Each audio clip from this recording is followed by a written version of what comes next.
హరి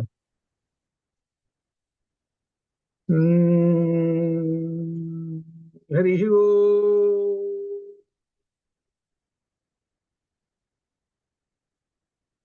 గురు బ్రహ్మ గురుర్విష్ణు గురుర్దేవో మహేశ్వర గురు సాక్షాత్ పరం బ్రహ్మ తస్మై శ్రీ గురవే నమః.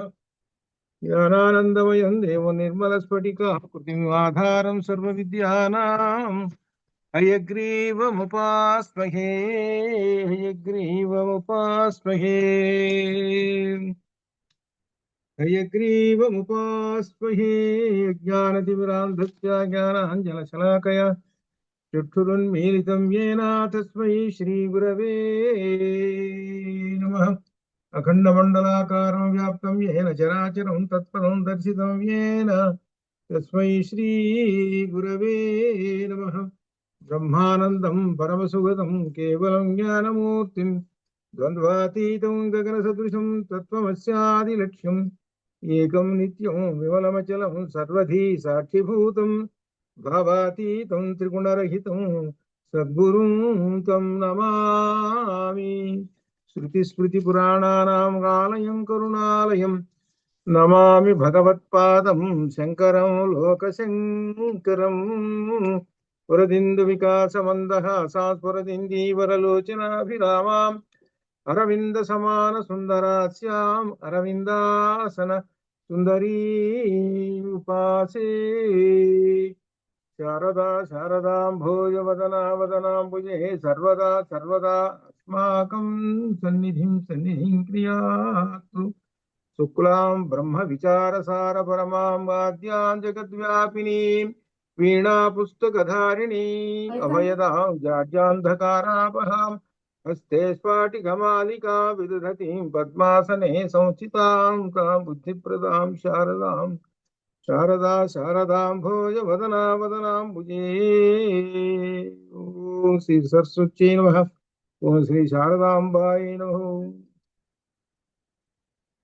తర్కశాస్త్రంలో ఉన్నటువంటి 4 భాగములు అధ్యయనం చేశాం. ఇందులో మొదటి భాగమైనటు ప్రత్యక్ష పరిచ్ఛేదం. ప్రత్యక్ష పరిచ్ఛేదంలో వరుసగా ద్రవ్యములు గుణములు క్రమంగా చెప్పుకుంటూ వచ్చారు. చెప్పుకుంటూ వచ్చి దానిలో గుణములు ఒక 24 చెప్పుకుంటూ వచ్చారు. చెప్పుకుంటూ వచ్చి దానిలో 16వదైనటువంటిది బుద్ధి ఇది అనేటువంటి విశేషాన్ని ఇక్కడ చెబుతున్నారు. ఇక్కడ ఏమిటంటే అక్కడ చెప్పారు, మరలా ఇక్కడ ఏం చెబుతున్నారంటే ఇది అవశిష్ట పరిభాగము, అంటే ఇంకా మిగిలిపోయినటువంటి విషయం ఏమన్నా ఉంటే చెబుతున్నాను అని అర్థం అనమాట. అదేనమాట ఇందులో చెప్పేటువంటిది. దీనిలో ఏం చెబుతున్నాడంటే అసలు విశేషంగా శ్రోత్రగ్రాహ్యో గుణ శబ్ద ఆకాశ మాత్రా వృత్తి. శబ్దము అనేటువంటిది ఎక్కడి నుంచి వచ్చినది అని అంటే ఆకాశం నుంచి వచ్చినది. పంచతన్మాత్రలలో ఆకాశం అనేటువంటిది మొట్టమొదటిది. ఆకాశం అనేటువంటిది దాని నుంచి వచ్చినటువంటిది ఏమిటనమాట. ఈ మనకు ఇంద్రియం ఏమిటి? శృతి. శృతి అంటే చెవు, శ్రవణం. ఈ శ్రవణం వచ్చింది అనమాట. ఇది ఏం చేస్తున్నది ఏమంటే శబ్దమును గ్రహించున్నటువంటిది దీని లక్షణం. మన చెవు యొక్క లక్షణం ఇదే అనమాట. ఇది శబ్దాన్ని తీసుకుంటూ ఉంటుంటుంది అని మనకు తెలిసినటువంటిది మనం దగ్గర అధ్యయనం చేశాం. అయితే ఇక్కడ ఏం చెబుతున్నారంటే ఇక్కడ విశేషము జ్ఞానము. ఈ జ్ఞానం అనేటువంటి బుద్ధికి సంబంధించినటువంటి విషయాన్ని మనకు లోగడ ఒక సూత్రంలో చెప్పాడు. ఏమిటంటే సర్వ వ్యవహార హేతు జ్ఞానం బుద్ధి. ఇది సహజంగా మనం బుద్ధి అనేటువంటి దాన్ని ఏం చెబుతుంటారంటే అంటే సత్, అది సత్, మంచి చెడు. మంచి చెడు అనేటువంటి విశేషాలని వింగడించి మంచికి మంచి చెడుకు చెడు వేరు వేరు చేసి చెప్పేటువంటిది బుద్ధి అనేటువంటి ఒక విషయం వచ్చింది. ఇక్కడ భాగవతంలో కూడా వచ్చింది. సత్ అసత్ విచక్షణా శక్తి కలిగినటువంటి బుద్ధి అని అర్థం. అంటే అప్పుడు సత్ అసత్ విచక్షణా శక్తి ఉన్నది అని అంటే బుద్ధికి వాడికి జ్ఞానం ఉన్నదని అర్థం. అది వాడికి జ్ఞానం ఉంటేనే కానీ ఇది మంచి చెడు అనేటువంటిది భాగం చేయలేడు. అది బుద్ధి యొక్క లక్షణం. ఆ విషయాన్ని ఇక్కడ ఎలా చెబుతున్నాడు అనంటే సర్వ వ్యవహార హేతు జ్ఞానం బుద్ధి. సర్వ వ్యవహార హేతు, సమస్తమైన వ్యవహారములన్నిటికీ ఒక జ్ఞానం అనేటువంటిది ఉన్నదండి. దానినే బుద్ధి అని అన్నారు. అది ఈ జ్ఞానం అనేటువంటిది అనమాట. ఇది దీనిలో విశేషం. కాబట్టి ఇందులో ఆ బుద్ధిని గురించి చెబుతున్నాడు అనమాట. ఇక్కడ మొత్తం మనకు 24 గుణాలు చెప్పాడు. 24 గుణాల్లో 15 దాకా లోగడ చెప్పేశాడు. ఇప్పుడు 16 బుద్ధి అనేటువంటి గుణాన్ని గురించి విశేషంగా చెబుతున్నాడు. అది ఈ బుద్ధి అనేటువంటిది అయథార్థము యథార్థము అనేటువంటి ఒక 2 విశేషాలతో వస్తూ ఉంటుంది. అవి ఏమిటో వరుసగా వివరిస్తూ వస్తున్నాడు అనమాట. యథార్థము అని అంటే మనకు తెలిసిందే. అంటే ఏంటనమాట? నిజం, కరెక్ట్. అయథార్థము అంటే కాదు, దానికి వ్యతిరేకం ఇది అనమాట. దీని గురించి ఏం చెబుతున్నారంటే, దీనిలో అయథార్థ అనుభవ త్రివిధ. అయథార్థం అనేటువంటిది 3 విధములుగా ఉన్నది. అవేమిటి 3 విధములు అంటే? సంశయ 1, విపర్యయ 2, తర్క 3 భేదాలతోటి ఉన్నది అయథార్థము అని చెబుతున్నాడు. ఇది ఎట్లా అంటే, ఏకస్మిన్ ధర్మిణి విరుద్ధ నానాధర్మ వైశిష్ట్యావగాహి జ్ఞానం సంశయ. మొట్టమొదటి 3 సంశయం. ఆ సంశయం గురించి చెబుతున్నాడు. ఏమిటంటే ఈ సంశయాన్ని గురించి చెప్పేటప్పుడు, ఒక విశేష్యము అని అంటే అర్థమే ఒక నామం, ఒక నామవాచం, ఒక వస్తువు అనమాట. ఇప్పుడు మనుషుల పేర్లు కానీ వస్తువుల పేర్లు కానీ వీటన్నిటిని విశేష్యము అంటారు. వాటి గుణాన్ని తెలిపేటువంటిది విశేషణము అంటారు. అది నల్లని రాయి అన్నాం. రాయి అనేది విశేష్యం, నల్లని అనేటువంటిది ఏమో విశేషణం. ఎప్పుడు విశేష్యం ఎట్లా అంటే ఒక వస్తువు అనమాట. అది ఇక్కడ ఒక విశేష్యమున విరుద్ధములైన అనేక విశేషణములను అవగాహించు జ్ఞానము. ఒకటే విశేషం ఉంది, అక్కడ అనేక విశేషణాలు ఉంటున్నాయి. అవి విరుద్ధములైన విశేషణములు. విరుద్ధములైనటువంటి విశేషణములు. ఇప్పుడు నల్లని రాయి అన్నాము. రాయి అక్కడ ఒక నల్లరాయి పెట్టేసి నల్లని రాయి అన్నాము. ఈ నలుపు అనేటువంటి దానికి అక్కడ విశేషణము. సరే, ఈ నలుపు తీసుకెళ్లి మనిషికి కూడా తగిలిచ్చాడండి. తీసుకెళ్లి తగిలిచ్చేసిన నల్లని మనిషి అని అన్నాడు. ఈ విశేషణాలు ఏమవుతున్నాయి అన్నమాట? ఆయా సందర్భాలను బట్టి విశేష్యాలకి చేరుతూ ఆ విశేష్యాన్ని గురించి తెలియజేస్తూ ఉంటాయి మనకి ఈ విశేషణాలు. అయితే ఇక్కడ విరుద్ధములైన అనేక విశేషణములు కూడా తెలుసుకుంటాము. విరుద్ధమైనటువంటి ఒక విశేషణం ఉపయోగించాడు ఇక్కడ. విరుద్ధమైనటువంటి విశేషణాన్ని ఉపయోగించాడు. దాన్ని మనం తెలుసుకుంటున్నాం. ఎలా తెలుసుకుంటున్నాము అని అంటే జ్ఞానము వలన తెలుసుకుంటున్నాము. ఇప్పుడు ఉదాహరణకి తీయని పండు అన్నాం. సరే, దానికి సరిపోయింది. అట్లా తీయని అనేటువంటి దానికి సరిపోతుంది. ఇప్పుడు చేదు బెల్లము అన్నాడు. ఈ చేదు తీసుకెళ్లి దేని కాకరకాయకో దేనికో తగిలించాలి.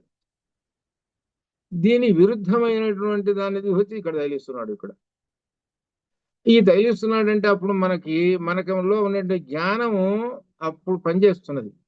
ఈ జ్ఞానం పనిచేసి ఒరే వీడు విరుద్ధమైనటువంటిది చెబుతున్నాడురా, కాకరకాయ చేదని చెప్పాల్సింది కాకరకాయ తీపిగా ఉంటుందని చెబుతున్నాడు వీడు అనేటువంటి మాట మనకి ఎట్లా తెలుస్తుంది? జ్ఞానం వల్ల తెలుస్తుంటుంది.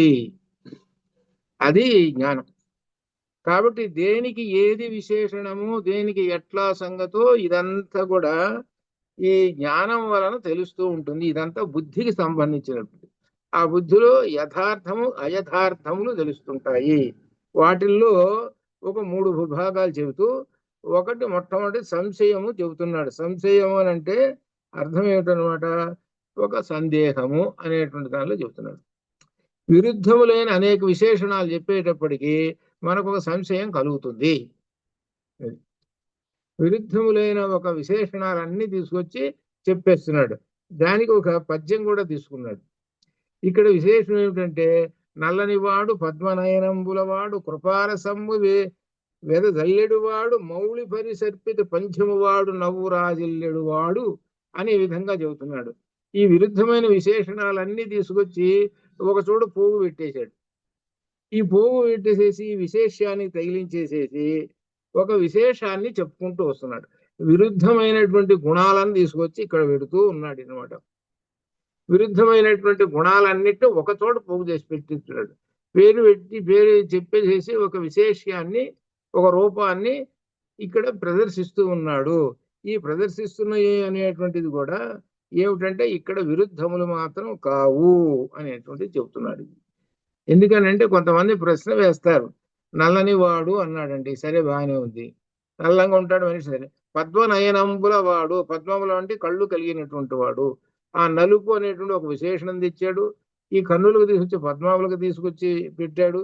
అలానే మౌళి సరిపోయి పైన రవళీకలు ఇవన్నీ పెట్టుకొని ఉన్నటువంటి వాడు. ఇట్లా రకరకములైనటువంటి విశేషణాలు అన్నిటిని తీసుకొచ్చి ఒక చోట పోగు చేసి ఒక రూపాన్ని పెట్టాడు. ఇక్కడ ఏం చెబుతున్నాడంటే ఇటువంటి ధర్మములు ఉన్నప్పుడు ఇక్కడ విరుద్ధములు మాత్రం కావు, దీన్ని సమర్థించాడు. అది ఇక్కడ మాత్రం సమర్థించాడు, ఇది ఇక్కడ అర్థం. అయితే ఇక అసలు విషయంలోకి వస్తున్నాడు. ఎందుకంటే ముందే తర్వాత ఏమన్నా అంటారేమో ముందే చెప్పేసేసాడు అనమాట.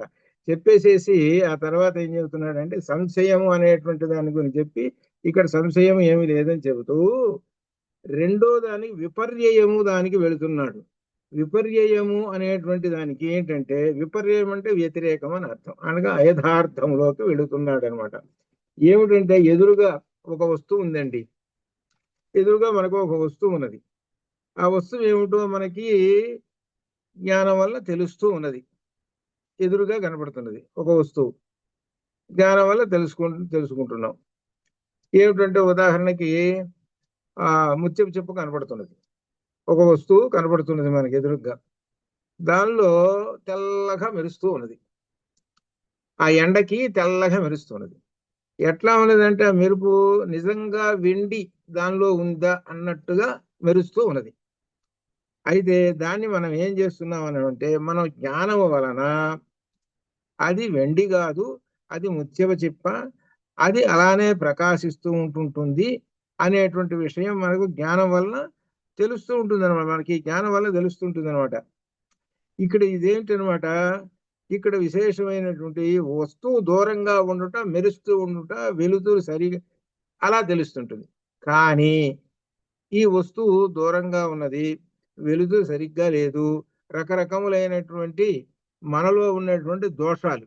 ఒక విషయం చెబుతాను నేను, కన్ను సరిగ్గా కనపడటం లేదండి, మసకగా కనపడుతున్నది. ఈ మసకగా కనపడుతున్నది, పైగా ఆరోగ్యంగా సరిగా లేదు. వాడి దగ్గర తీసుకొచ్చి ముత్యపు చిప్పలు పెట్టాము, వాడి దగ్గర కొంచెంగా తెల్లంగా మెరుస్తున్నది. ఏమిట్రా వెండి తీసుకొచ్చి ఇక్కడ పెట్టావు అని అంటాడు. తెల్లంగా మెరుస్తుందిరా, వెండి తీసుకొచ్చి వెండి ముక్కలు ఎక్కడ పెట్టావు ఏమిట్రా అని అంటాడు. అంటే అప్పుడు కారణం ఎక్కడికి పోతున్నది అని అంటే ఇతని యొక్క ఆరోగ్యాన్ని బట్టి, మానసిక స్థితిని బట్టి అక్కడ యథార్థమని గ్రహించలేక అయథార్థంలోకి వెళ్ళిపోతున్నాడు. అంటే విపర్యయము, వ్యతిరేకం. అక్కడ ఉన్నది చెప్పు అయితే ఇక్కడ ఏమంటున్నాడు వీడు, వెండి అంటున్నాడు వీడు. ఇది ఒక కారణం. ఇట్లా అనమాట. కొంతమంది ఏం చేస్తారు, నిజంగా కళ్ళు ఉన్నాయి, అన్ని బాగానే ఉన్నాయి, వాడు మిచ్చపు చెప్పును చూసి వాడేమంటున్నాడంటే నిజంగా వెండినే, తెల్లంగా ఉంది, ఎప్పుడో వెండిని చూశాడు, ఓహో వెండి మిచ్చపు చిప్పల నుంచి వస్తుంది కావాలా, వెండి ఎక్కడి నుంచి ముత్యపు చిప్పల నుంచి తీస్తారు కావాలా, కాబట్టి ఈ ముత్యపు చిప్పల్ని బుట్టెడు పోగు చేసుకొని పోదాం అంటే వెండి ఎక్కడి నుంచి వస్తుందో వీడి తెలియదు, కానీ వెండిని మాత్రం చూశాడు వీడిప్పుడు అర్థం చేసుకున్నాడు, కనిపెట్టానని అనుకుంటున్నాడు వాడు. వెండిని నేను కనిపెట్టాను, ఎక్కడ ముత్యపు చిప్పల్లో నుంచి వస్తుంది అని కనిపెట్టాను అని బుట్టెడు ఏరుకున్నాడు వీడు. అవి తీసుకొని అక్కడ పడేశాడు. ఒరే ఇవి కాదురా అని చెప్పారు. చెప్పి ఇట్లరా అని చెప్పేటప్పటికి వాడికి జ్ఞానం కలిగింది. అప్పుడు యథార్థ జ్ఞానం కలిగింది. అంత క్రితం దాకా ఎలా ఉన్నావు, విపర్యయంలో ఉన్నాడు, వ్యతిరేక జ్ఞానంలో ఉన్నాడు వీడు. అప్పటిదాకా వ్యతిరేకమైనటువంటి జ్ఞానంలో ఉన్నాడు వీడు. ఇట్లా కాబట్టి ఈ వ్యతిరేకమైన జ్ఞానములు కలగటానికి ఏంటంటే ఒకటి దేహమునకు సంబంధించినటువంటి అనారోగ్యాలు కావచ్చు ఒకటి, లేదా అతనికి అజ్ఞానమైన అయి ఉండవచ్చును. అది ఇది తెలుసుకోవాలి. కాబట్టి వాడు మెరిసేదంతా వెండి అని గ్రహిస్తూ ఉంటుంటాడు. మెరిసేదంతా వెండి. ఇంకా పసుపచ్చగా బాగా కనపడే ఇత్తడి ముక్కలు ఉన్నాయనుకో అవంతా బంగారమే అని అనుకుంటాడు. కొన్నిటికి లోకాలకి బంగారు రంగు పూసేసి అక్కడ పెడితే నిజంగా బంగారమే అని అనుకుంటారు. దానిలో ఏం తేడా లేదు, ఇది నిజమే అని అనుకుంటారు. ఇదంతా ఏమిటనమాట? వ్యతిరేకమైనటువంటి విధానం. అది విపర్యయము. ఈ జ్ఞానము ఇక్కడ విపర్యయము పొందుతూ ఉండదు. వీడికి ఆ జ్ఞానం లేదనమాట. ఇదనమాట. తప్పుడు మాటలతో శాబ్ద జ్ఞానం అయథార్థముగా కలుగుతుంది. శాబ్ద జ్ఞానం అంటే శబ్ద సంబంధమైనటువంటి జ్ఞానము కలుగుతూ ఉంటుంది అని చెబుతున్నాడు. ఈ విధంగా అది వెండి అంటాడు, ఇది బంగారం అంటాడు. ఇట్లా ఈ విధంగా ఇతడు అజ్ఞానంతో ఈ విధంగా వ్యతిరేకంగా చెబుతుంటాడు అని చెబుతున్నాడు. దీన్నే ఏమంటున్నాడంటే ఈ జ్ఞానాన్ని భ్రమ అన్నాడు. అది అంటుంటారు, మనం చూసాం. ఒరే నువ్వు భ్రమ పడుతున్నావురా. తాడును చూశాడు, తాడును చూసి పావు అన్నాడు. సర్పరజ్జు భ్రాంతి. భ్రాంతి అంటే భ్రమ. తాడును చూసి ఆ తాడు భూమి మీద పడింది. అది ఎట్లా వంకర వంకరగా ఉన్నది. పాము కూడా వంకర టింకరగా పోతుంటుంది కదా.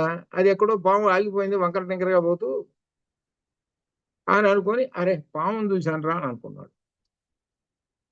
ఈ పామును చూశాను రా అని అనుకొని అప్పుడు వాడు ఏమనుకుంటాడంటే భ్రమలో పడిపోయినాడు. అనగా యథార్థ జ్ఞానమును తెలుసుకోలేక అయథార్థ జ్ఞానములో పడ్డాడు. అది ఇది ఎందుకు తీపుతున్నాడంటే అసలు విషయము పరమాత్మ తత్వాన్ని తీసుకుపోవడం చెబుతున్నాడు వాళ్ళని. అది ఇందులో బ్రహ్మసూత్ర భాష్యంలో మొదటి పేజీల్లో ఉన్నది. పారమార్థిక సత్యము, వ్యావహారిక సత్యము, అట్లా 5 సత్యములు ఉన్నాయి అక్కడ. 5 పారమార్థికము. ఇట్లా ఈ విధంగా 5 అర్థం అయితేనే గాని దానిలోకి ఎంట్రన్స్ రాదు. ఇది బ్రహ్మసూత్ర భాష్యంలో. దానిలో వ్యావహారిక అర్థము చెబుతున్నారే, వ్యావహారికం, అది సర్పరజ్జు భ్రాంతి. సర్పరజ్జు భ్రాంతి. సర్పమును రజ్జుగా, అంటే రజ్జు ఉంది అక్కడ తాడు, దాన్ని సర్పముగా భ్రాంతి పొందటము. ఇది భ్రాంతి పొందాడు. తర్వాత నిజం తెలిసింది. అంటే మొట్టమొదటి ఏంటి? అయథార్థము. తర్వాత యథార్థము తెలిసింది. యథార్థము ఎట్లా తెలిసింది నీకు అని ప్రశ్న. సూర్యోదయం అయింది, సూర్యకాంతి వచ్చి వస్తువు మీద పడ్డది. వస్తువు మీద పడేటప్పటికి అప్పుడు ఆ తాడు ఉన్నదే అది తాడే, ఇది సత్యము అని తెలుసుకున్నాడు. అంత క్రితం దాకా పాము ఏమైపోయింది? అది పాము ఎక్కడికి పోయింది? వీడి మనస్సులో పాము యొక్క బొమ్మ ఉన్నది కదా, అదంతా ఉన్నది కదా, వీడికి గుర్తుంది కదా పాము ఎట్లా ఉంటుందో. ఆ పాము కాస్త పోయి తాడును చూసి ఈ తాడు సత్యము యథార్థము, అంతటి దాకా నేను భ్రమలో ఉన్నాను. ఇది తాడును చూసి పాము అనుకొని భ్రమలో ఉన్నాను. ఎప్పుడైతే ఈ భ్రమ తొలగిపోయిందో సత్యము బయటపడ్డది. కాబట్టి సత్యము అనేటువంటిది పరబ్రహ్మము. కాబట్టి నీ ముందు ఉన్నదంతా భ్రమ, అది జాగ్రత్తగా అర్థం చేసుకో అని చెప్పటం. ఈ భ్రమ అనేటువంటిది ఎప్పుడైతే వెలుగు వస్తుందో అప్పుడు పోతుంది. ఏమిటంటే వెలుగు? జ్ఞాన జ్యోతి. నీలో జ్ఞానము ఎప్పుడైతే కలుగుతుందో అప్పుడు ఈ భ్రమ అంతా పోయి యథార్థము సత్యమును గ్రహిస్తావు అని చెప్పటం. ఇది మనం సూక్ష్మంగా చెప్పుకున్నటువంటిది. అట్లా అనమాట. అలా ఆ విధంగా ఇక్కడ ఈ సంశయ జ్ఞానం, ఈ సంశయము సందేహం పడ్డాడు వీడు. ఈ సందేహం పడి రకరకములుగా ఆలోచించుకొని తర్వాత చివరికి నిజం తెలుసుకున్నాడు. ఈ నిజం తెలుసుకున్నాడు కాబట్టి వ్యతిరేకమైనటువంటి ఈ జ్ఞానం వలన అయథార్థంలో పడిపోయినాడు. తర్వాత తెలుసుకున్నాడు. సరే, తర్వాత ఇంతతో విపర్యయం అయిపోయింది. విపర్యయం అంటే వ్యతిరేక జ్ఞానం. ఇక మూడో విశేషంలోకి చెబుతున్నాడు. ఈ మూడో విశేషం ఏమిటి? తర్కము అని చెబుతున్నాడు. ఏమిటి ఈ మూడు? అసలు దేనికి సంబంధించి? అయథార్థానికి సంబంధించినటువంటి. అయథార్థం నిజం కాదు, కానీ ఆ నిజం కాదు అనేటువంటిది ఏమిటి అనేటువంటి విషయాలను చెబుతూ ఇక్కడ యథార్థాన్ని తెలుసుకోండి అని చెబుతున్నాడు. మూడోది తర్కము. ఈ తర్కం ఏమిటంటే విశేషం ఏంటంటే కొండ మీద పొగొస్తున్నది. ఎత్ర ధూమాహ తత్ర అగ్ని అనేటువంటి దానిలో చెప్తున్నాం. కొండ మీద పొగొస్తున్నది. పొగొస్తున్నది అని అంటే అక్కడ కారణం ఏమిటి అని అంటే కారణం అంటే తర్కము ఊహించాడు. నిప్పు ఉన్నది అని ఊహించాడు. ఇది తర్కం. ఈ తర్కం వలన అక్కడ యథార్థం తెలుసుకుంటున్నాడు. తర్కం వలన యథార్థం తెలుసుకుంటున్నాడు కాబట్టి అప్పుడు అయథార్థానికి తావులేదు.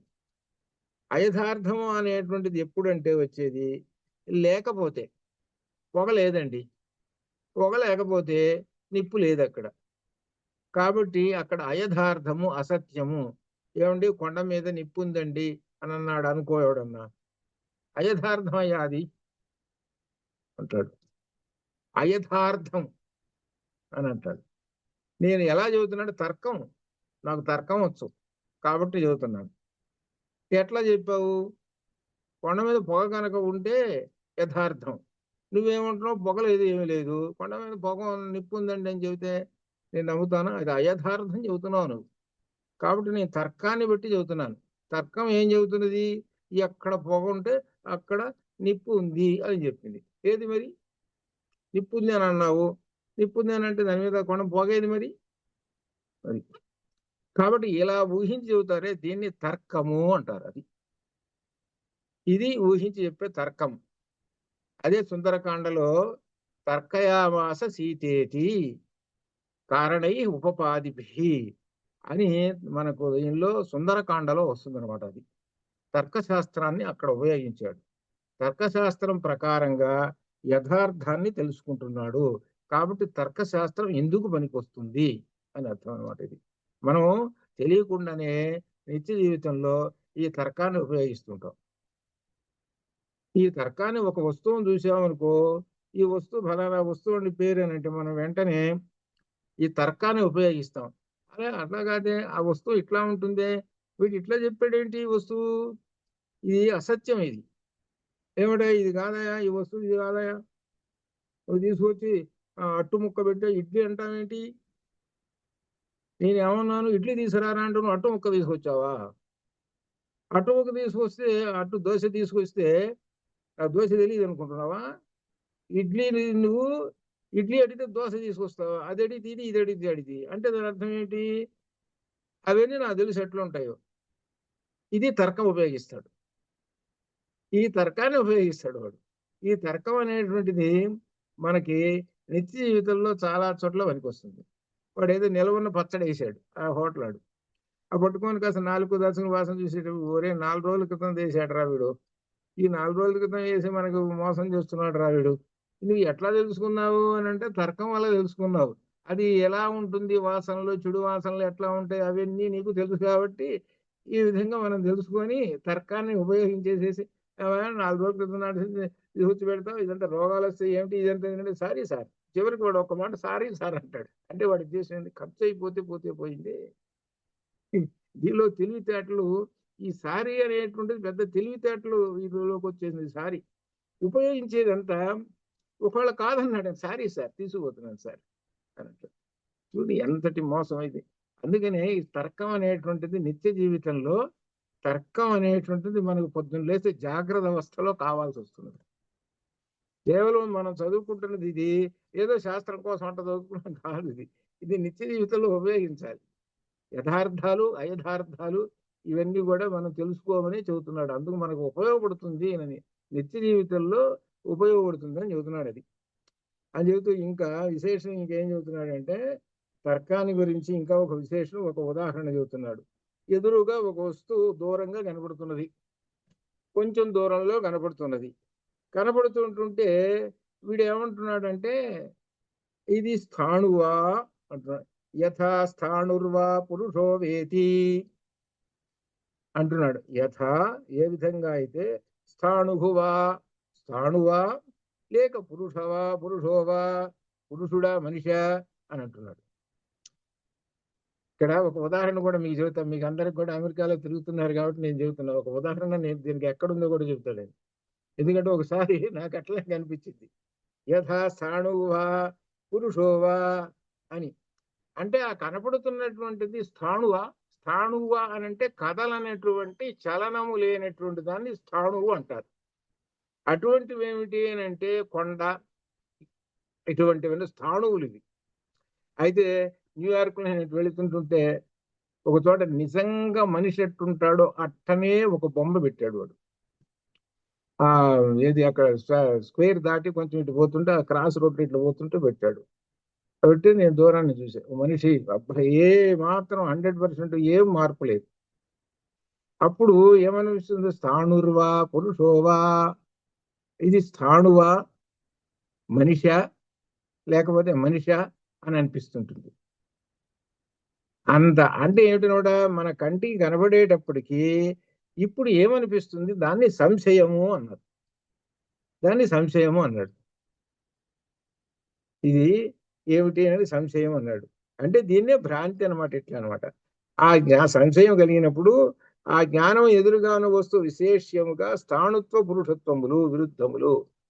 దానిలో స్థాణుత్వము లేదు, స్థాణుత్వం ఉన్నది, పురుషత్వం మాత్రం లేదు. అది ఆ బొమ్మలో స్థాణు వలె కదలకుండా ఎంతసేపటికి ఆ మనిషి అట్టనే ఉంటుంటాడు, అలా ఉంటుంటాడు అనమాట.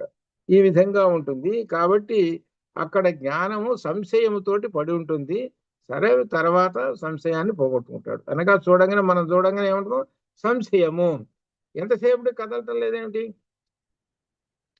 అందుకనే దంతిదారుహు ఇంకోటి వచ్చింది మనకి దీనిలో బ్రహ్మసూత్ర భాష్యంలో. మొట్టమొదటి దంతిదారుహు అని ఒకటి వస్తుంది.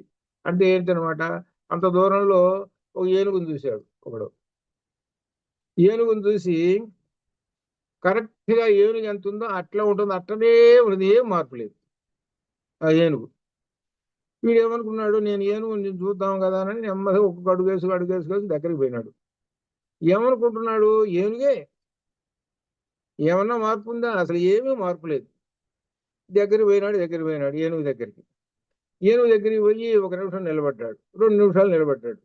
వీడికి ఒక జ్ఞానం ఉన్నది కదా, వీడికి ఆ జ్ఞానాన్ని ఉపయోగించాడు.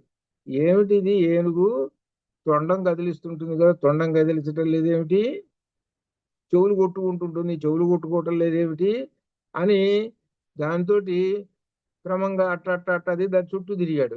చుట్టూ తిరిగి చూసి బాగా ఆ జ్ఞానం అనేది పనికొచ్చింది కదా, కాబట్టి వీడికి అరే ఇది కొయ్యతోటి చేసిన బొమ్మరా ఇది అన్నప్పుడు తెలుసుకున్నాడు. మొదట ఏమిటి సంశయంలో పడ్డాడు, ఇది నిజంగా ఏనుగే అనుకున్నాడు. చివరికి ఇప్పుడు తేల్చేసేసాడు వాడు, ఇది దంతి దారు.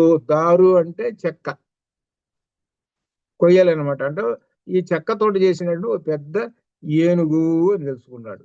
మొట్టమొదట సంశయంలో పడ్డాడు. సంశయంలో పడి ఏమని అనుకున్నాడు, దాన్ని అయథార్థం అసలు వాస్తవానికి అది, దాన్ని యథార్థము అని అనుకున్నాడు అనమాట. అట్లా ఇప్పుడు ఎట్లా తెలుసుకున్నాడు అని అంటే తర్కాన్ని ఉపయోగించాడు. అది తర్కాన్ని ఎట్లా ఉపయోగించాడు అని అంటే, ఏనుగంటే ఎట్లా ఉంటుందంటే తొండం అటు ఇటు కదిలిస్తుంటుంది కదా, ఏది మరి లేదే, ఇట్లా అనమాట. ఈ పాయింట్స్ అన్ని వేసేసాడు తర్కం. ఏది, ఆ ఏనుగుని గురించి. ఆ ఏనుగుని గురించి జ్ఞానం వీడికి లోపల ఉంది కాబట్టి ఇది చెక్క ఏనుగురా అని తేల్చేసేసాడు. అది కాబట్టి ఇక్కడ ఈ సంశయం అనేటువంటి నివృత్తి అయిపోతుంది ఈ జ్ఞానం గనక ఉంటే.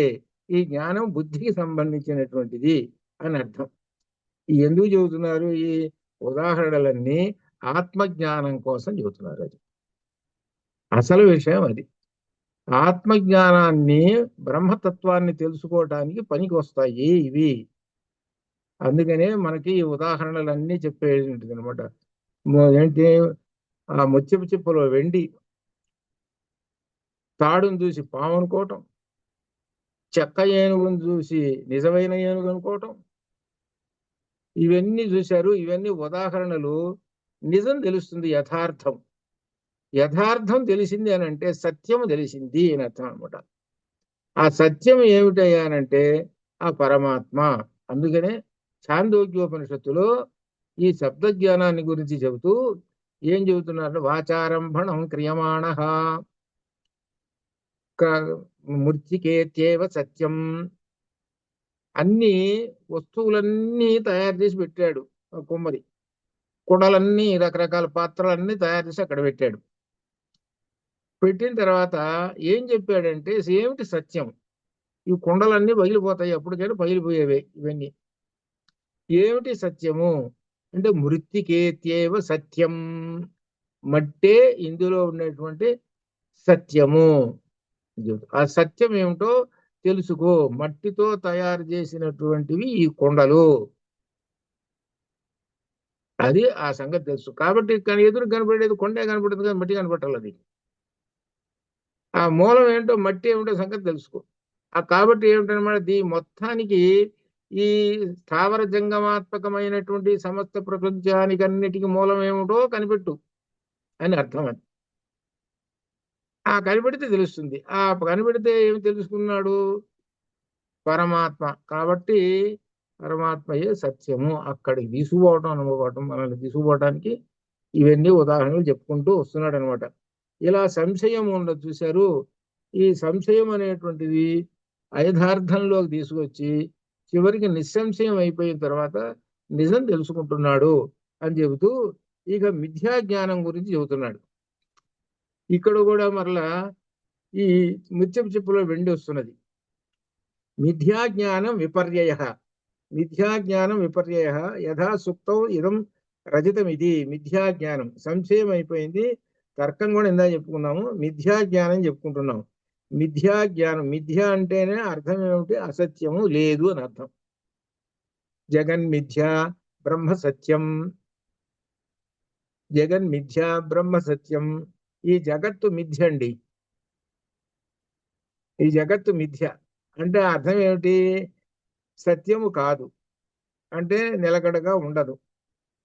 ఈ జగత్తు జాయతే గచ్చతి, ఇది జగత్, పుడుతుంటుంది పోతుంటుంది. ఇవాళ ఉన్నది రేపు ఉండదు. కొంతకాలం అయిపోయేటప్పుడు అసలు ఈ జగత్ అంతా కూడా పరమాత్మలో లయమైపోతుంది. కాబట్టి ఇది మిథ్యా ప్రపంచము, జగన్ మిథ్య. ఏమండి మిథ్య అసత్యం అన్నావు, సత్యం ఏమిటో చెప్పండి.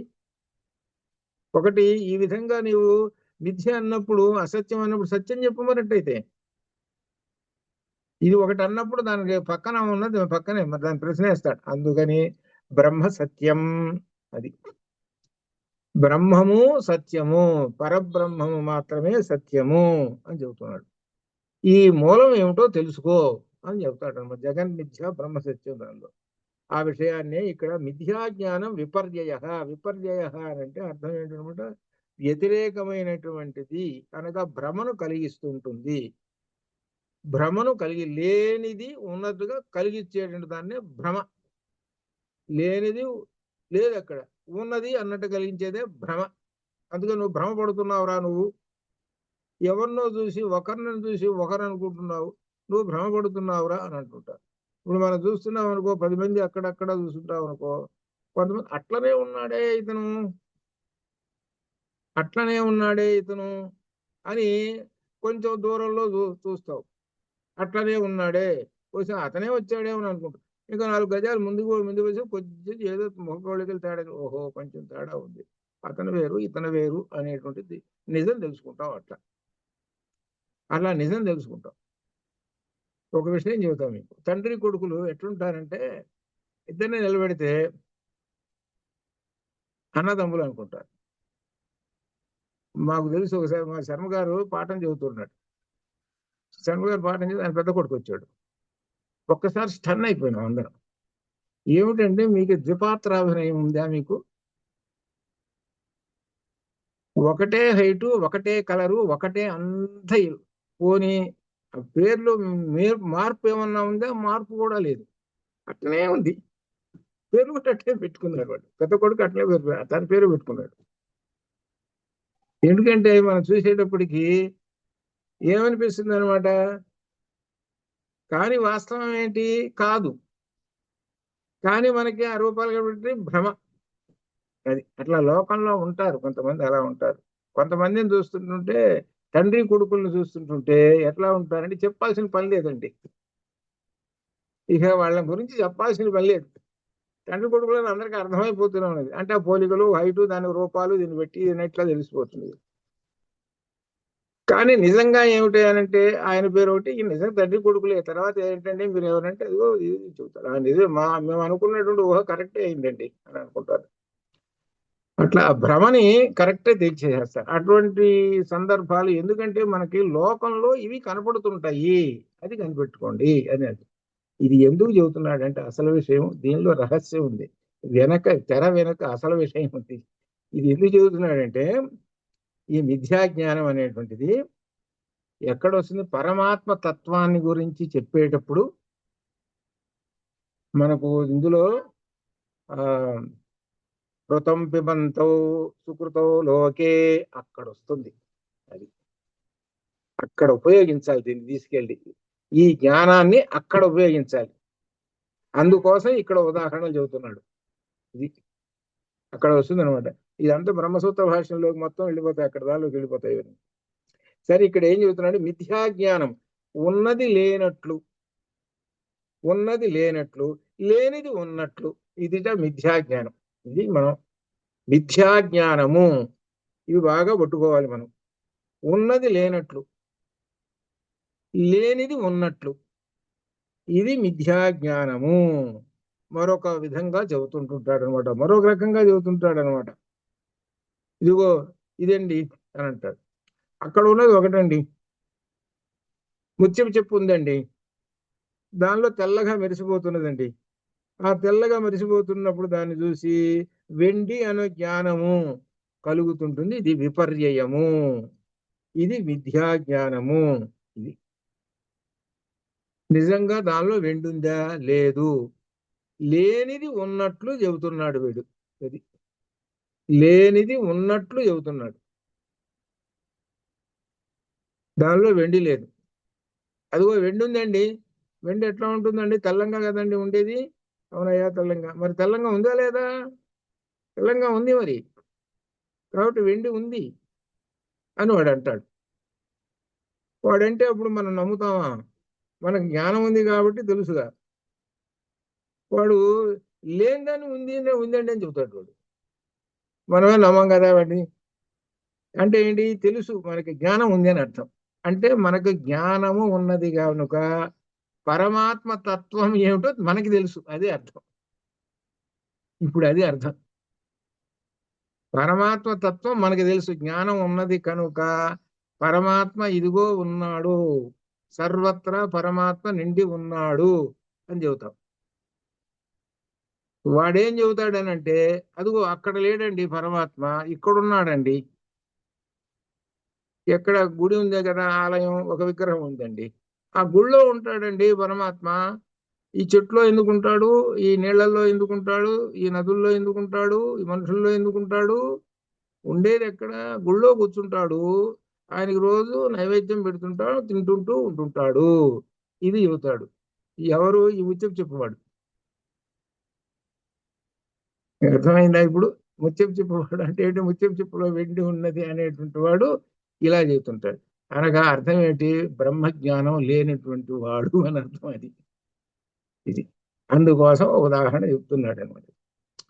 కాబట్టి ఆ వెండి ఉన్నదని, ఆ ముత్యపు చెప్పలో బాగా వెండి మెరుస్తున్నది ఎండకి బాగానని అని చెబుతూ ఉంటుంటాడు అనమాట. అట్లా అని చెబుతుంటాడు. ఇది విపర్యయ జ్ఞానము, వ్యతిరేక జ్ఞానము. అది ఇది వ్యతిరేక జ్ఞానము.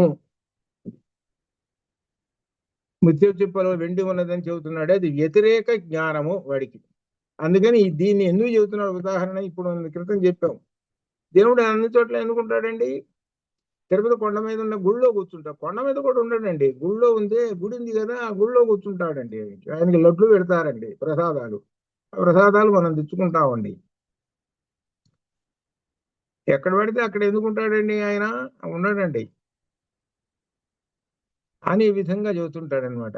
ఏమిటనమాట? వీడిని ఎటువంటి వాడు అన్నాలంటే వీడికి మిథ్యా జ్ఞానం ఉంది. వీడికి మిథ్యా జ్ఞానం ఉంది. మనము వృక్షాలని పూజ చేస్తుంటారు. వృక్షాలంటే ఇప్పుడు వేప చెట్టుకి పసుపు పూసి రాజు పెడుతుంటారు. వేప చెట్టు రావి చెట్టు కలిసి ఉన్నటువంటి మనం అన్ని చూస్తూనే ఉంటాం, రకరకాలైనటువంటివన్నీ. అవన్నీ పరమాత్మ దీంతో చేస్తుంటారు. రావి చెట్టు ఈ విధంగా మనకు భగవద్గీతలో కూడా వచ్చింది కదా ఇట్లా. కానీ వీడు ఎలా ఉంటాడనంటే ఇవన్నీ పరమాత్మ ఏం కాదు, ఏదో వస్తువులు అని అనుకుంటాడు. గంగా నది స్నానం చేస్తాం ఏముంది అక్కడ అని అంటాడు. అది అట్లా అనమాట. వీడు ఎవడు ఎటువంటి వాడు? విపర్యయ జ్ఞానం కలిగినటువంటి వాడు అని అర్థం అనమాట. కాబట్టి విపర్యయ జ్ఞానం కలిగినటువంటి వాడు పరమాత్మని కనిపెట్టలేడు అని అర్థం. అది కాబట్టి జ్ఞానం ఉన్నటువంటి వాడే పరమాత్మ కనిపెడతాడు. అందుకోసం మనల్ని అక్కడికి తీసుకోవడం కోసం ఈ ఉదాహరణలు చెబుతున్నాడు అని చెబుతూ, ఇంకా వ్యాప్య ఆరోపేణ తర్క యథా యది వక్రి న స్యాత్ తర్హి ధూమో అపి న స్యాదితి. వ్యాపకము అంటే వ్యాప్తము అన్నమాట. ఇది నియమము. ఈ రెండు లేవని తెలిసి కూడా వ్యాపకము, వ్యాప్యము అంటే వ్యాపకము ఉండేది అను ఆరోపము తర్కము. వ్యాప్తించి ఉండేటువంటిది అని ఆరోపించేటువంటిది తర్కం అని తెలిసి ఉన్నదనుకోనటం ఆరోపం. ఇదే ఆహార్య జ్ఞానము. చదువలేదు, పాసు కాలేదు. ఇప్పుడు ఒక ఉదాహరణల ద్వారా బాగా అర్థమవుతుంది. ఇక్కడ ఏమిటంటే వ్యాప్య ఆరోపేణ వ్యాపకారక ఇక్కడ తర్క. ఏమిటంటే బాగా చదవలేదు కనుక తప్పాడు. ఇది లోకల్లో మనకి వినపడుతున్నటువంటి మాటే ఇక్కడ అనమాట. దీన్ని ఇక్కడ ఏం చెబుతున్నాడంటే, ఇక్కడ వ్యాప్యం ఉంటే వ్యాపకము ఉండేది అని ఆరోపము తర్కము. అనగా వ్యాప్యము ఉంటే వ్యాపకము ఉంటుంది. ఒక వ్యాపకము ఉంటే ఇక్కడ ఒక పదం కూడా వస్తున్నది. వాడికి అసలు చదువుకోవాలని వ్యాపకమే లేదండి. మీరు ఎప్పుడైనా విన్నారా ఈ పదం? వాడికి అసలు చదువుకోవాలని వ్యాపకమే లేదండి. బజార్ల మీద తిరుగుదామా, సినిమాలు చూద్దామా, వాటి మీదనే వ్యాపకం ఉంటుంది. వీడికి వ్యాపకం అసలు చదువుకోవాలనే లేదు. కాబట్టి వ్యాప్యం ఉంటే ఆ వ్యాపకం కూడా ఉంటుంది. అసలు వ్యాప్యమే లేదు, అసలు బుద్ధే లేదు చదువుకోవాలని. వీడికి బుద్ధే కనుకుంటే వ్యాపకం ఉంటుంది. ఆ వ్యాపకమే లేదు అంటే వీడికి బుద్ధే లేదు అని అర్థం అనమాట. జ్ఞానం అంటే చదువుకోవాలని బుద్ధే లేదు అని అర్థం. ఇది ఇది లోక వ్యవహారంలో కనపడుతున్నటువంటిది. ఇది దానికి ఉదాహరణ చెప్పమంటే అర్థం ఏమిటనమాట? చదవలేదు, పాసు కాలేదు. వాడికి చదువుకోవాలని బుద్ధి గనక ఉంటే చదువుతాడు. చదువుకోవాలనేటువంటి వ్యాపకం లేదు వాడికి. లేదు కాబట్టి వాడు పాసు కాలేదు. బాగా చదివితే నేను పాసు అయ్యేవాణ్ణి అని ఆరోపము తర్కం. బాగా చదివితే నేను పాస్ అయ్యేవాడిని, బాగా చదవలేదు. ఇక్కడ తర్కం తీసుకొచ్చి పెట్టాడు. ఏమిటంటే బాగా చదవలేదు కాబట్టి తప్పాను అని వాడు చెబుతున్నాడు. చివరికి ఎందుకు తప్పావు? బాగా చదవలేదండి, క్రికెట్ ఆటలు రోజు చూస్తూ కూర్చున్నానండి, దాంతో సరిపోయిందండి, తప్పానండి అని అన్నాడు. అంతే. ఇక్కడ ఏంటి? తర్కం ఉపయోగించాడు. ఎందుకు తప్పావు నువ్వు? చదవలేదు. ఎందుకు చదవలేదు? ఇగో నేను ఈ పని చేశాను. ఇక్కడ ప్రశ్నలు వేస్తే తర్కం అనేటువంటిది ఎప్పుడు ప్రశ్నతోడు కూడుకొని ఉంటుంటుంది తర్కం. కాబట్టి వాడు బాగా బలిశాడండి అని అంటారు. అంటే అర్థం ఏమిటి దీనిలో? అంత క్రితం ఏదో సన్నంగా ఉన్నాడు వాడు, ఇప్పుడు ఎప్పుడో చూశాడు, సంవత్సరం క్రితం సన్నంగా ఉన్నాడు, ఇప్పుడు బలిశాడు. వాడు బాగా బలిశాడండి అన్న. దీని వెనకాల అర్థం ఏమిటి? ఈ సంవత్సరం పాటు వీడు బాగా తిన్నాడు, వీడు బాగా సంవత్సరం పాటు తిన్నాడు అనే మాట చెప్పటల్లా. ఈ మాట చెప్పటల్లా. తింటేనే వాడు బలిసేది. ఇక్కడ తర్కం అది. వీడు తిన్నాడు కనుక బలిశాడు, అది తర్కం. వీడు బాగా బలిసిన్నాడు అనుకో, ఎప్పుడో కనపడ్డాడు, సన్నగా గోగుపుల్లాగా అన్నాడు. అప్పుడేం చెబుతాడండి? వ్యతిరేకం చెబుతాడు. వీడు బాగా తినలేదు కాబట్టి గోగుపుల్లలాగా అయిపోయినాడు. ఈ తర్కం అనేటువంటిది మనం ఇలా ఉపయోగిస్తుంటాం, మనకి తెలియదు మనకు తర్కం ఉపయోగిస్తున్నాం. తర్కం అంటే అక్కడ ప్రశ్న కరెక్ట్గా ఒక భావాన్ని సరిపోయేటట్టు భావాన్ని ఇమడ్చాలి, సరిపోవాలి. దాన్ని తింటేనే కదా బలిసేది, తినకపోతే వరవడు. అట్లా అట్లా అనమాట. ఈ విధంగా ఇక్కడ బాగా చదివితే నేను పాస్ అయ్యేవాడిని, బాగా చదవలేదండి అని అంటున్నాడు. అలానే ఇంకా చెబుతున్నాడు, ధూమముతో వక్రిని సాధించినప్పుడు, ధూమము పొగ ఉన్నది, పొగ ఉన్నప్పుడు అగ్ని ఉన్నది అని మనం లోకడ తెలుసుకున్నాం అనమాట. ఇట్లా తెలుసుకున్నాం తర్వాత అప్పుడు వకిని లేకపోతే పొగ ఉన్నదా? లేదు. ఈ పొగకి ఆ వకినికి రెండు సంబంధం. కాబట్టి వీడేం చెబుతున్నాడు, ఆ పొగ ఉన్నది కాబట్టి తర్కం దాని ప్రకారంగా ఎత్ర ధూమః తత్ర అగ్ని అనేటువంటి తర్కశాస్త్రం ప్రకారంగా ఆ కొండ మీద అగ్ని ఉందండి అని చెప్పాడు. ఆ కొండ మీద అగ్ని ఉందండి, ఇది తర్కం ప్రకారంగా చెప్పేశాడు. ఇది అన్నమాట. కాబట్టి పర్వతమున వక్నే లేకుంటే, పర్వతం మీద అసలు అగ్ని లేదండి. అగ్ని లేకపోతే ఒక పొగ ఎక్కడి నుంచి వస్తుంది? అగ్ని లేకపోతే పొగ లేదు, పొగ రాదు కదా. కాబట్టి ఇక్కడ కావాల్సింది ఏంటి? కొండ మీద అగ్ని ఉంది, అది తేల్చాలి. కొండ మీద అగ్ని ఉన్నది. వీడు ఏంటంటే అగ్ని ఉన్నది కాబట్టి అక్కడ మనుషులు ఉన్నారు. అసలు ప్లాన్ ఏంటంటే, అసలు విషయం ఏంటంటే ఇక్కడ అక్కడ కొండ మీద మనుషులు ఉన్న సంగతి తెలుసుకోవాలండి వీడు. దానికి వీడికి దూరంగా కొండ మీద బొగ్గ కనబడుతున్నది, తర్కం ఉపయోగిస్తున్నాడు. కొండ మీద బొగ్గ కనబడుతుంది, అగ్ని ఉన్నది. అగ్ని ఎవరికి ఉపయోగిస్తామంటే మన మనుషులు ఉపయోగించుకుంటారు, అన్నం వండుకుంటుంటారు, లేకపోతే వెలుగు కోసం ఇట్లా రకరకాల. అంటే అగ్ని ఉన్నదంటే మనుషులు ఉన్నాడు అని అర్థం. కాబట్టి అక్కడ మనుషులు ఉన్నారు. చివరికి వీడికి తెలుసుకోవాల్సింది ఏంటి? ఎత్ర ధూమా తత్ర అగ్ని అనేటువంటి తర్కశాస్త్రం ప్రకారంగా అక్కడ మనుషులు ఉన్నారు అని తేల్చుకున్నారు, అది అర్థం. చివరికి అది వీడికి కావాల్సింది అది. నిప్పుతోట వీడికి పని లేదు. నిప్పెందుకు ఇంకా? ఆ పొగ వస్తున్నట్టు దారిని అట్ట పట్టుకొని ఆ దారిని అమ్మోళ్ళు పట్టుకొని చివరికి అక్కడికి చేరాడు. అక్కడికి చేరాడు, ఓ పెద్ద ఆశ్రమాలు ఓహి కనబడుతున్నాయి. కరెక్టేరా మనం కరెక్ట్ గా తర్కం ప్రకారంగా వచ్చేసేసాం. ఎత్ర ధూమః తత్ర అగ్ని అనేటువంటి సూత్రం ప్రకారంగా మనకు కావాల్సినటువంటి ప్లేస్ ని మనం కనిపెట్టగలిగాము. ఇది తర్కం అనమాట. అట్లా ఈ విధంగా. అలానే ఇక్కడ ఇంకా చదువుతున్నాడు అనమాట. ఇంకేంటంటే అది ఉన్నది ఎట్లా ఈ విధంగా. అలానే ఇంకా స్మృతిరపి ద్వివిధ యథార్థ అయథార్థ చేతి ప్రమాజన్య యథార్థ అప్రమాజన్య అయథార్థ. స్మృతిని గురించి కూడా చెబుతున్నాడు. మనకు 24 గుణాలు మొట్టమొదటి చెప్పాడు. 24 గుణాల్లో బుద్ధిని గురించి చెప్పాడు 16వది. 17వది స్మృతిని గురించి చెప్పాడు. ఆ స్మృతిని గురించి కూడా దీనిలో చెబుతున్నాడు. స్మృతి కూడా రెండు విధములు, యథార్థము అయథార్థము. యథార్థం అంటే సత్యము, అయథార్థం అంటే అసత్యము అని అనమాట.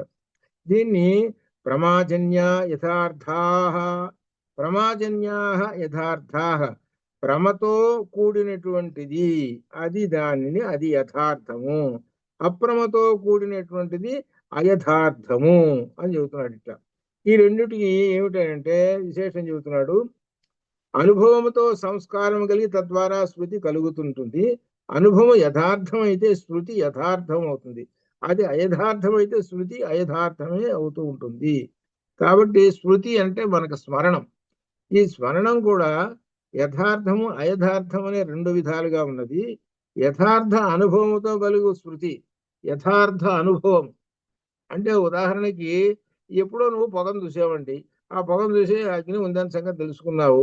అది ఒక అనుభవం, లోకంలో నీకు ఒక అనుభవంలో ఉండిపోయింది. అది ఇప్పుడు ఎక్కడికో పోతుంటే మళ్ళీ ఎక్కడో ఒక తోట, ఎక్కడో ఇంట్లోనో లేకపోతే ఎక్కడో పొగ వస్తున్నది.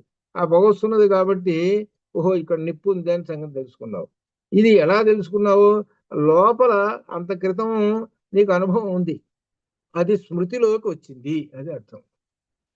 అది స్మృతిలోకి వచ్చింది, అది జ్ఞాపకంలోకి వచ్చింది. ఒకసారి పొగను చూసి నిప్పును కనిపెట్టాం కదా, కాబట్టి ఇక్కడ కూడా పొగను చూసాము, నిప్పును కనిపెడుతున్నాము. అది స్మృతి. అంటే లోగడ జరిగినటువంటి విషయాలను స్మృతికి వస్తుంటాయి, జ్ఞాపకానికి వస్తుంటాయి. దాని ప్రకారంగా ఇవి కనిపెడుతుంటారు. ఇదంతా కూడా ఈ బుద్ధికి సంబంధించినటువంటిది, అనగా జ్ఞానమునకు సంబంధించినటువంటివి ఇవన్నీ. లోగడెప్పుడో స్మృతి, ఇప్పుడు మళ్ళీ దానికి వస్తుంటుంది కూడా స్మృతి జ్ఞానం అనమాట. అట్లా ఒక చోట క్షేత్రం చూసాం, కాశీ క్షేత్రం చూసాం, అది ఎట్లా ఉందో చూసాం. ఇంకొక క్షేత్రానికి ఎక్కడికో పోయినాం, ఏమనుకుంటాడంటే అయ్యో కాశీ మాదిరే ఉంది ఇది. అంటే నువ్వు అంత క్రితం కాశీ చూసావు కాబట్టి ఆ కాశీ ఇక్కడ స్మృతికి వచ్చింది. ఇది యథార్థము అనేటువంటిది. అలానే ఇక్కడ అప్రమతో అయథార్థంతో కూడా కలుగునది కూడా అయథార్థము కాదు. ఎక్కడో ఏదో వస్తువు చూసావు, ఇక్కడ అది కాదు, ఇది కాదు, అక్కడ కాదు కాబట్టి అది కాదండి, అది కాదు, అది ఆ వస్తువు కాదండి, నాకు ఆ ఒరిజినల్ వస్తువు నాకేమో తెలుసు, నాకు ఆ వస్తువు ఇవ సంబంధమే లేదండి అని అంటాడు. 500 రూపాయల నోట్ ఇచ్చాడు, ఏమండి ఇది 2000 రూపాయల నోట్ అండి. ఎక్కడే 2000 అంటే అసలు 2000 లేకపోతే నాకు తెలియదు అనుకున్నావు నువ్వు? అసలు ఏమీ తెలిసిన నోట్లు ఎట్టుంటే దానికి 2000 అని ఉంటుంది, దీని మీద 500 ఉంది. నాకు తెలియదు అనుకుంటున్నాను, నన్ను ఏమైనా మోసం చేద్దాం అనుకుంటున్నావా ఏంటి? అంటే వీడికి ఎంతటి స్మృతి ఉందో చూడండి. వీడు మోసం చేస్తాడా వీడు ఇంత స్మృతి? అందుకని ఇదేంటంటే ఈ స్మృతి జ్ఞానం ఉంటే మోసపడడు అని చెప్పటం చేయటానికి. అనగా నీవు భ్రమపడవు అని అర్థం. ఈ స్మృతి జ్ఞానం అనేటువంటిది కూడా ఎక్కడికి తీసుకుపోతుంది? ఇది కూడా అంటే పరమాత్మ తత్వానికి తీసుకుపోతుంటుంది. ఈ స్మృతి జ్ఞానం కూడా నీకు స్మృతి జ్ఞానం గనక లోగడ జన్మ నుంచి స్మృతి జ్ఞానం గనక వస్తుంటే నువ్వు ఏం చేస్తావంటే కరెక్ట్గా అదే రూట్లో, జ్ఞాన మార్గమైన రూట్లోనే వెళ్ళిపోతుంటావు, పక్కదారి తొక్కవు. ఇది అందుకని దీనికి తీసుకొని అంత విశేషం చెబుతున్నాడు అనమాట. అక్కడ యథార్థము అయథార్థం అనేటువంటి రెండు ఉన్నాయి స్మృతిలో కూడా. యథార్థ స్మృతి అనేది, అయథార్థ స్మృతి అనేటువంటి రెండు అనేటువంటి ఉన్నాయి. వీటిల్లో భ్రమ అంటే భ్రమపడటము, అభ్రమ అంటే భ్రమ పడకుండా ఉండటము అనేటువంటిది ఉంది. దీనికి అన్నిటికీ మూలం ఏమిటి? స్మృతి. అది నీకు స్మృతి గనక ఉంటే, ఆ జ్ఞాపక శక్తి గనక ఉంటే యథార్థము అయథార్థం అనేటువంటివి కూడా తెలుసుకుంటావు. ఇవన్నీ ఏమిటనమాట, ప్రపంచంలో నిత్య జీవితంలో మనకి అనేక విశేషాల సందర్భాల్లో కనపడుతూ ఉంటాయి. కానీ మనం వింగడించి చూడం, పట్టించుకోం. మనం పట్టించుకోకుండా వెంటనే అర్థం చేసేసుకొని ఆ స్మృతి పదానికి వచ్చేసేసి ఇది అయథార్థము, ఇది అసత్యము అనే సంగతి తెలుసుకొని దాన్ని వదిలేస్తాం. కొన్ని ఏమో ఇది యథార్థమే అనేటువంటిది శృతి వలన తెలుసుకొని దాన్ని పట్టుకుంటాం.